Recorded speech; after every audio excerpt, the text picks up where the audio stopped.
अदाकारा और मॉडल अलीज़ा शाह नई स्टोरीज शेयर करने पर तनकीद की जद में आ गई।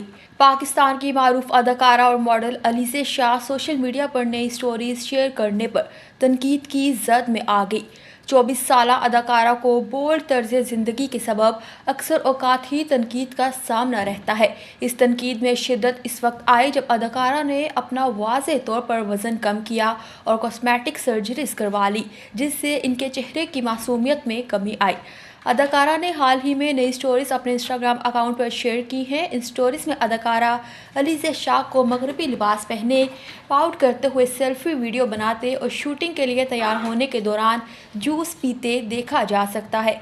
अदाकारा की चौथी इंस्टाग्राम स्टोरी से मालूम होता है कि इन्हें सार्फिन की जानिब से तनकीद का सामना करना पड़ा है, जिस पर उन्होंने जवाब भी दिया है।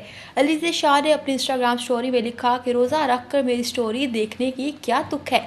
एक और स्टोरी में अदाकारा अलीज़ा शाह ने मशरक़ी लिबास पहनकर पोस्ट करते हुए सार्फिन से पूछा कि अब ठीक है।